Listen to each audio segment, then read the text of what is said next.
How's it going, everyone? Sean here from Raw Technique Studios. I want to break down 3 different things that I did when mixing this song called Help Me. As you listen to this, if you're interested in following the artist, I have an Instagram tag up here on the screen as well as down in the description, so go ahead and give him a follow if you like his music. But those 3 steps we're going to be covering are, first, the sibilance and the plosives in the song. Secondly, how to get the correct tuning on the vocals to match the beat, so you want to stay in the same key, and how to do it very quickly using a specific tool. And then the third thing is going to be using a reference track. Where is the source that you're using it from, and what's the difference between the two? So let's go ahead and jump in. I'm going to just press play so you can hear what the song sounds like, part of the chorus and part of the verse. Won't somebody help me? These hoes, they keep calling. I'm addicted to balling. I find this appalling. Look, hey, I like to fade away. And they be talking shit, but who the hell are they? They be faking who they are, I'm me every day. Blind to the bullshit like my name Ray. Alright, so that's the song. Let's jump into the first step, which is dealing with the plosives and the sibilants. Now, if you're not sure what those are, plosives are when words that have the letter P or B in it come through the microphone and cause the capsule to get slightly overwhelmed in the lower frequency range.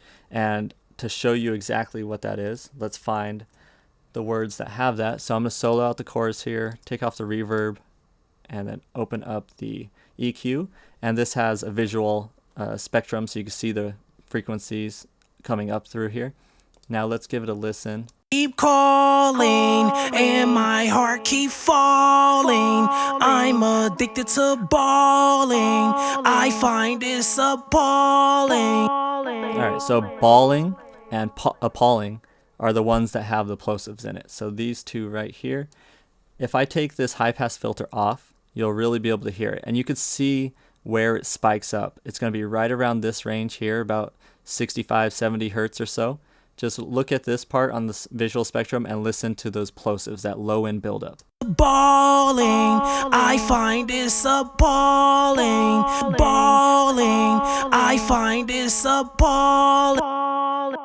So notice, even with the low end of the vocals in there, just those letters, the P and the B, really overwhelm the microphone, and it causes this buildup, which is called a plosive, and it comes in and it really stands out in the mix. So to tame that, I'm just going in and adding a high pass filter, and I'm going to lower that. So instead of it popping way up here, now it's going to be a lot more tame. Balling, I find this appalling. Balling, I find this appalling. Alright, so now it's more level with the rest of the words that are in the vocal, and it's not standing out as being a huge plosive. And then the second side of it, which is the top end, is using a de-esser to tame the sibilants. So the sibilants are like the T's and the S's that come through the mix, and sometimes that comes through a little bit too much and it's a little bit too harsh. So let's find something that has that. I'm addicted to balling. So let's say right here. Here's without the de-esser. Addicted to ball, addicted to ball, addicted to ball. And then with the de-esser. Addicted to ball, addicted to ball. Notice how that T doesn't stand out as much. It doesn't pop out. It's taming just that top end. So it's a compressor for the top end, those high frequencies only. And you can see that there's a reduction in peak. So here it is without the de-esser. Addicted to ball, addicted to ball, addicted to ball. Minus 11 is the peak on that. Now let's refresh it by clicking. Put the de-esser on. I'm addicted to ball. I'm addicted to ball. See how it's now minus 13. So it's reducing that high spike on the T down 2 dB. So it's reducing it that much, and you could see it reflected here on the peak. So that's how you tame your sibilance, is using a de-esser. So the second step is going to be to find the key of the beat. So when we tune our vocals, they match it and they stay in the same key. This makes it to where it doesn't sound like it's out of tune. So the app that I use is Keyfinder. It's extremely basic app. All you do is drag the beat in here, run batch analysis, and it'll tell you the key. Where you get this, if you don't already have it, it's just you could type in key finder and look for it, or I'll have it down in the description, a link to it. Next to it, I'll put key finder, and you can just click on it. It takes you over here. If you have Windows, there's an older version right here. If you have Mac, then you can see the OS X is right here. All right, so for key finder, what I'm gonna do is just go ahead and open up my audio files folder and drag in the beat here. So the left side and right side. If it's interleaved, if it's all just a stereo file, you can just drag in the stereo file. If you have it separated in multiple mono, left and right, then drag in both left and right side to make sure that they match, and then run the batch analysis. All right, so you can see that the key has been detected and it is D major. So just being the letter by itself means that it's major. If it's in minor, it'll tell you by putting a little M next to it here. So this is D major. I don't need this anymore.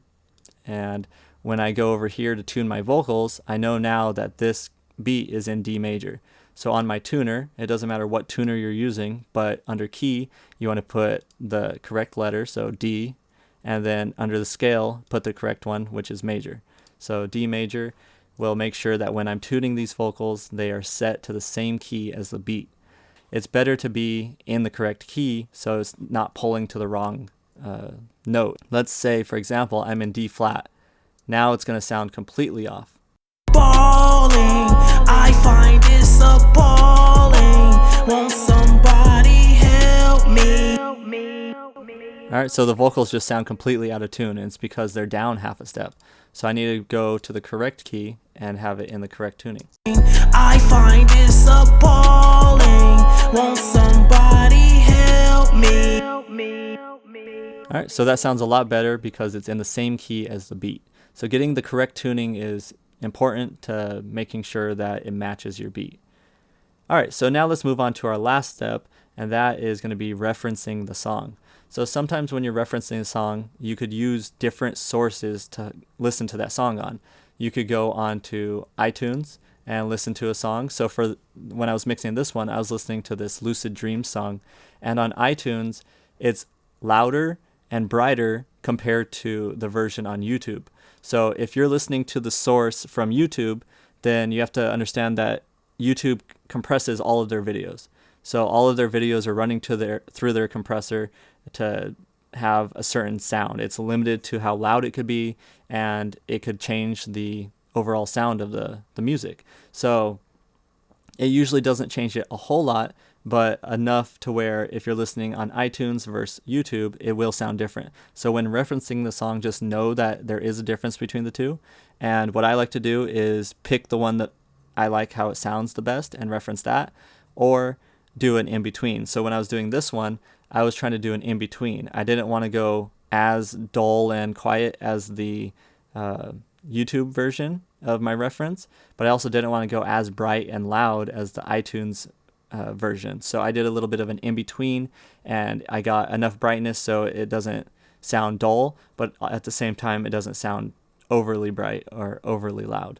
So just wanted to mention that when referencing a song. Just make sure you're aware that the two sources can sound different. Okay, so thank you guys for watching this video. If you're interested in picking up a free course on how to mix in the style of Drake on your own vocals, as well as get some free follow along stems to mix with, go ahead and click the link down below in the description, and you could sign up to get that sent over to you right away. Thank you guys for watching. I'll see you guys in the next video. Peace.